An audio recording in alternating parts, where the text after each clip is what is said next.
Hello, good morning everybody. Welcome back to my channel. और आप देख रहे होंगे कि बहुत दिन बाद आज वीडियो अपलोड करने जा रहे हैं। और मैंने आपको 2 मंथ पहले actually in the month of I think June I have given 2 video regarding arithmetic progression, and today I am going to upload one more video related with the arithmetic progression, and I have told you all the concepts regarding arithmetic कि what is the arithmetic and how to understand that कि if the series is given to you and how to understand that this is a arithmetic or not। ठीक है, तो ये सारी चीज़ें हम पढ़ चुके थे। And if you have not seen my video and if you don't know that कि which series can be called arithmetic progression, so you can go and watch previous video which is related with that topic। okay, सो आज हम पढ़ेंगे actually बच्चे बहुत ज़्यादातर परेशान होते हैं वर्ड प्रॉब्लम से रिलेटेड। जब उनको क्वेश्चंस दे दिए जाते हैं, वर्ड्स को समझना बहुत ही इम्पोर्टेंट चीज़ होती है। वर्ड्स ही अगर आपको क्लियर नहीं है तो आप उस क्वेश्चंस के थीम को ना समझ सकते हैं, ना उसे आप सॉल्व कर सकते हैं। जैसे कि मैंने आपको बहुत बार बताया कि वर्ड प्रॉब्लम सॉल्व करना बिग टास्क होता है, क्योंकि आपको क्वेश्चन की वर्डिंग समझ में आनी बहुत ज़रूरी है। अगर आपको क्वेश्चन की वर्डिंग समझ में नहीं आती देन प्रॉब्लम हो जाता है। तो और एक चीज़ और कि अब हम आपको जो भी वीडियो देंगे सिक्वेंसली रिगार्डिंग CBSE पैटर्न, जो CBSE पैटर्न है, CBSE के जो क्वेश्चंस हैं पहले हम उसको कवर अप करेंगे। और when will get extra time then I will give you arithmetic question in others from the other books. ठीक है, जैसे ICSE के कुछ क्वेश्चन दे दिए फॉर द प्रैक्टिस ओनली। और जो आपका सिलेबस चलेगा मेरे वीडियो पे वो आपका CBSE से रिलेटेड ही होगा। ठीक है, तो मैंने 3 क्वेश्चन आपको वर्ड प्रॉब्लम में लिख रखे हैं। आप 3 क्वेश्चन आप देखिए। -150 is a term of AP 1182 ... कह रहा है। मैंने क्वेश्चन को थोड़ा सा हाफ लिखा हुआ है जस्ट बिकॉज कि मुझे पता था कि हम आपको समझा देंगे। ठीक है, क्वेश्चन लिखा है कि -150 क्या -150 इस गिवन सीरीज़ का एक टर्म हो सकता है। मतलब -150 क्या इस सीरीज़ में कभी भी आ सकता है अगर 1182 ... करके अगर कोई सीरीज़ चले। और आप एक चीज़ नोटिस करो कि इस सीरीज़ में कहीं ना कहीं कुछ ऐसी चीज़ें भी आपको दिख रही हैं कि ये सीरीज़ कैसे चल रहा है, घटते हुए चल रहा है 1182। ठीक है, ओके, क्वेश्चन सही लिखा है ना मैंने, सॉरी, हाँ मुझे लग रहा था 11852। ठीक है, तो अर्थमेटिक बनता ही नहीं ना। ओके, अब देखेंगे हम कि -150 क्या इस सीरीज़ का टर्म है। अच्छा, एक चीज़ और, अब आप क्वेश्चन पढ़ते के साथ घबरा जाते हैं, आपको ये नहीं पता होता क्वेश्चन के इनिशिएटिव को लेना कैसे, क्वेश्चन को स्टार्ट कैसे करना है। तो स्टार्टअप जानने के लिए सबसे पहले आपको क्वेश्चन ने दे क्या रखा है आप उसे लिखो। और when you will solve what numerical of chemistry and physics, that time also you have to take same procedure.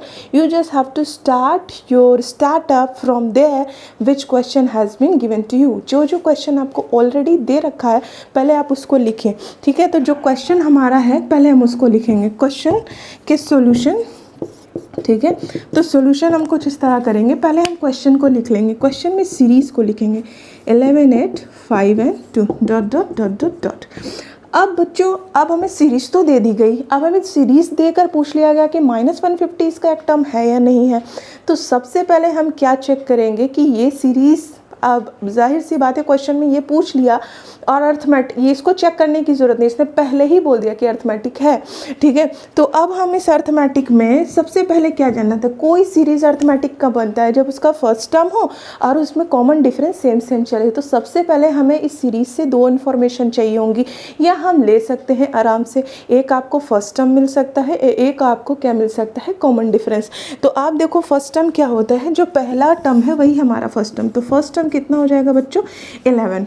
अब हम कॉमन डिफरेंस कैसे निकालते हैं, कॉमन डिफरेंस निकालना मैंने आपको पहले ही 2 वीडियो में बता रखा है और बहुत दिन हो गया तो आज फिर से बताते हैं। पहले हम इन सबको T1 T2 ले लीजिए या ABCD कुछ भी ले सकते हैं, T1 T2 T2 T3 T4 ऐसे ये सारी टर्म्स बन के ही सीरीज़ बनती।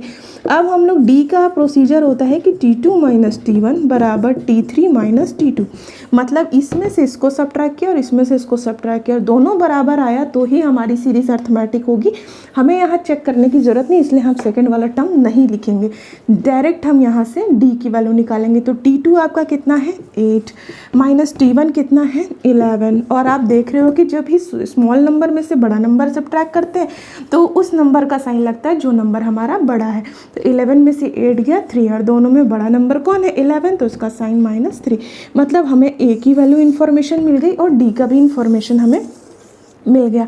आपके पास A और D की वैल्यू आ चुकी है। अब आपको क्या निकालना है, आपको निकालना क्या है ये तो आपको पता ही नहीं, सिर्फ क्वेश्चन में चेकिंग पूछी है कि -150 क्या इस सीरीज़ का टर्म है। तो आप ज़रा ध्यान से सोचिए, क्वेश्चन ने कहा कि क्या ये सीरीज़ जो चल रही है 11 8 5 2 इसमें क्या -150 कभी भी आएगा।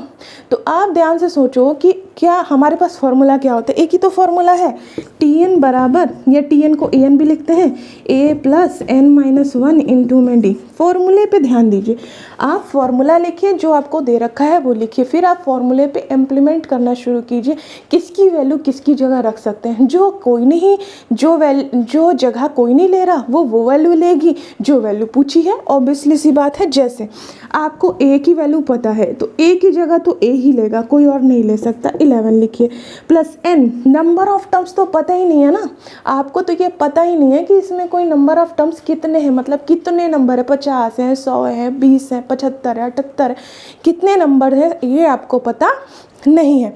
तो जो चीज़ पता नहीं है वो तो फिलहाल अभी हम रखेंगे नहीं, तो इसको जैसा है वैसा ही लिख दीजिए। और D की वैल्यू क्या है बच्चों -3। अब आता है Tn। तो जब हमें चेक करना हो कि कोई नंबर उस सीरीज़ का नंबर है या नहीं, तो जाहिर सी बात है हम टर्म्स की चेकिंग कर रहे हैं। हम किसकी चेकिंग कर रहे हैं, टर्म्स की, प्लेस वैल्यू की नहीं। हम ये चेक नहीं कर रहे हैं कि ये नंबर क्या इस जगह पे आएगा, हम ये चेक नहीं कर रहे। वो हम कब करते हैं, विच ऑफ द टर्म, जब पूछता है कौन सा वाला पद 78 होगा तब हम ऐसा करते हैं। लेकिन अभी क्वेश्चन आपको पूछा है कि क्या -50 इस सीरीज़ का टर्म है, मतलब पहले हम मान के चलेंगे कि येस -150 इसका टर्म है और हम टर्म की जगह पे रख देंगे। फिर जब हम देखेंगे कि आगे सॉल्व करने पर हमारा क्या इंटीजर आ रहा है या कुछ डेसिमल नंबर आ रहे हैं, फिर हम उस पर अपना एक्सप्लेनेशन देंगे। तो Tn की वैल्यू क्या है बच्चों, वैल्यू है नहीं, ये हम एज्यूम कर रहे हैं, एजम्पशन है हमारा कि -150 यस इसका एक नंबर होगा। अब इसको हम सॉल्व करेंगे, -150 बराबर 11 प्लस, पहले इसको सॉल्व करते हैं, ठीक है। तो ये प्लस और ये माइनस, माइनस और 3n और -3, -150 बराबर 11 में से 3 गया 8 -3n। क्या ये पता है ना आपको कि ये नंबर आपस में एक जैसे है, नंबर है, न्यूमेरल्स हैं, और ये क्या है, एक वेरिएबल नंबर है क्योंकि इसमें n मौजूद है। तो 11 में से 3 गया 8 -3n। अब हम क्या करेंगे, जो कांस्टेंट नंबर है उसको एक तरफ, तो यहाँ -150 और +8 इधर आएगा, -8 -3n। आप देखो माइनस माइनस प्लस, -158 बराबर -3n, माइनस से माइनस कैंसिल आउट, तो n बराबर 158/3। अब अगर आप इसको देखोगे तो क्या 158 डिविजिबल है 3 से, कतई नहीं है। मतलब 158 कभी भी 3 से डिविजिबल नहीं हो सकता। और हमने अच्छे से पढ़ रखा है कि किसी भी नंबर में जो हमारी सीरीज़ होती है, वो सीरीज़ जो है हमारी 11 8 5 2 एक इंटीजर्स नंबर लेके चल रहा है, मतलब इसमें कहीं भी डेसिमल नंबर नहीं आ रहा। और जब इसके कॉमन डिफरेंस में भी डेसिमल नंबर नहीं आ रहा है, इसका कॉमन डिफरेंस -3 है और सीरीज़ भी एक नंबर जैसा चल रहा है, कहीं भी डेसिमल नहीं है, तो इसका कोई भी नंबर डेसिमल में नहीं आएगा। इसके सारे ही डिजिट कैसे आएंगे, इंटीजर्स की तरह आएंगे। और जब हम इसको सिंप्लीफाई कर रहे हैं तो आप देखो कि 3 5 जा 15 और 3 2 जा 6 और पॉइंट। और वैसे भी हम ये निकाल क्या रहे हैं, हम नंबर्स निकाल रहे हैं। क्या निकाल रहे हैं, नंबर। क्या ये -150 इसका एक टर्म है? तो क्या टर्म कभी ऐसे आ सकता है, मतलब आपकी पोजीशन, जैसे क्लास में कोई क्लास का रिजल्ट आया और उसमें फर्स्ट सेकंड थर्ड पोजीशन आती है, क्या कभी ऐसे आती है किसी बच्चे का 1.5 पोजीशन आ गया, मतलब फर्स्ट सेकंड के बीच? क्या किसी बच्चे का ऐसा पोजीशन आता है सेकंड और थर्ड के बीच? नहीं, या तो फर्स्ट आएगा या तो सेकंड आएगा। तो ये पोजीशन पूछ रहा है कि -150 क्या इसमें इस सीरीज़ में मौजूद है, तो उसकी जो पोजीशन आ रही है वो 52 पॉइंट समथिंग टू 52.2 समथिंग आ रही है। तो क्या किसी की पोजीशन 52 और 53 के बीच हो सकता है? नहीं, पोजीशन है ये, फिर ये नंबर नहीं है। नंबर तो -150 है, पोजीशन इसका 52, 52.5 मान लीजिए, 52.5 का इसका पोजीशन। क्या पोजीशन कभी ऐसा हो सकता है? नहीं।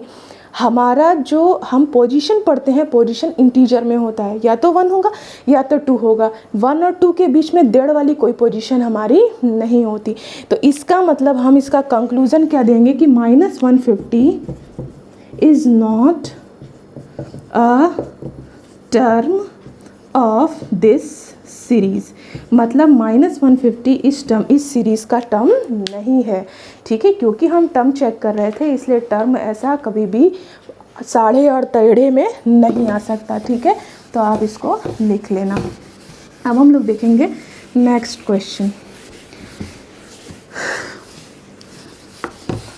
नेक्स्ट क्वेश्चन में बच्चों आप देखो कि नेक्स्ट क्वेश्चन 7 क्वेश्चन क्या कह रहा है। आपका क्वेश्चन कह रहा है कि find 31st term of the AP whose 11th term is 38 and 16th term is 73। अब ये क्वेश्चन इतना ज़्यादा फेवरेट होता है एग्जामिनर्स का कि आपको पेपर में पूछना ही पूछना होता है। मतलब आपसे वो ये क्वेश्चन ज़रूर पूछेंगे। आपके जितने भी सेट्स होते हैं उसमें ये क्वेश्चन किसी ना किसी सेट में अलग अलग डेटा के साथ आ ही जाता है, क्योंकि ये बहुत ज़्यादा होता क्या है कि कुछ क्वेश्चन सेट होते हैं, उन्हें आना ही आना है। तो ये बहुत ही अच्छा क्वेश्चन है, इसको ध्यान से देखेंगे। और ये बहुत ही ईजीएस्ट क्वेश्चन है, बस पढ़ने में मुश्किल लगता है। बच्चे वर्ड प्रॉब्लम को पढ़ के ही घबरा से जाते हैं, लेकिन इसमें से पढ़ना मुश्किल है, बाकी करना बहुत आसान। Find the 31st term. अब जो पूछ रहा है उसको छोड़ दीजिए लिख कर, 31st टर्म निकालना है। नेक्स्ट पूछा आगे हुज 11th टर्म, जिसका 11th टर्म कितना है बच्चों, 38। फिर नेक्स्ट पूछा है whose 16th term, 16th term कितना है, 73। आपको 2 इक्वेशन मिल गया। T11 मैंने लिखना बताया। अगर यहाँ 11 है तो A + 10D लिख देंगे, ठीक है। और यहाँ 16 है तो A + 15D हो जाएगा। ये फॉर्मूले पे भी रख के आप निकाल सकते हो और आप डायरेक्ट भी देख लो। अब हमने अच्छे से पढ़ रखा है साइमल्टेनियस इक्वेशन को सॉल्व करना। आपने क्लास 9th में ही सीखा होगा कि how to solve simultaneous equation, ठीक है। तो अब हम लोग क्या करेंगे, दोनों को सॉल्व करेंगे। इसके नीचे लिखिए 15D बराबर में 73। अब क्या करेंगे, माइनस प्लस माइनस। और आपको ये भी पता है कि साइमल्टेनियस इक्वेशन में जब कोफिशिएंट सेम होता है तो उसके साइन को चेंज करके हम एक को कैंसिल करते हैं और दूसरी वैल्यू निकालते हैं। ये कट गया, 10D में से 15D नहीं जाएगा तो हम क्या करेंगे, 15 का सहारा लेंगे। तो 15 में से 10 गया तो 5। अब 15 बढ़ा या 10 बढ़ा, तो 15 बढ़ा। और 15 का अब साइन कौन सा है, नीचे वाला, तो -5D। और ये 73 बड़ा है, 13 में से 8 गया 5 और 4 में से 3 गया 6 में से 3 गया 3 और ये माइनस, तो माइनस से माइनस कैंसिल। तो D बराबर 35/5, 5 7 जा 35। तो D की वैल्यू क्या आ गई बच्चों, 7। अब जब हमें D की वैल्यू आ गई तो हम A की वैल्यू निकालेंगे। A + 15 किसी भी इक्वेशन में, चाहे इसमें चाहे इसमें, आप किसी में भी D की वैल्यू रखो, A की वैल्यू आएगी। तो D की वैल्यू कितनी है बच्चों, 73। A + 15 7 105 होता है, ठीक है, सही लिखा है ना, ठीक। A की वैल्यू क्या हो जाएगी, 73 - 105। तो A की वैल्यू क्या हो जाएगी बच्चों, 15 में से 5 में से 3 गया 2, 10 में से 7 गया 3। अब माइनस A की वैल्यू कितनी आ गई, -32। सही लिखा है ना, 5 में 3 10 में 7, ठीक। A की वैल्यू कितनी आ गई, -32 और D की वैल्यू 7। अब हमें क्वेश्चन क्या पूछा था, फाइंड द 31st टर्म। तो 31st टर्म कैसे निकालेंगे, 31st यहाँ लिखा है तो A + 30D हो जाएगा, ठीक है। A की वैल्यू -32 और +30 इंटू D की वैल्यू 7 -32 प्लस इसको मल्टीप्लाई किया 210। माइनस प्लस क्या होता है, ओवरऑल माइनस होता है, मतलब इसको सब्ट्रैक्ट करेंगे तो 10 में से 2 गया 8, ठीक है। और 210 और 32, 10 में से 2 गया 8 और 10 में से 3 गया 7, 178। ठीक है, आई थिंक सही लिखा है ना।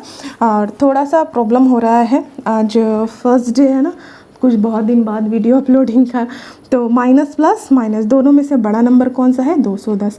तो फर्स्ट साइन भी किसका होगा?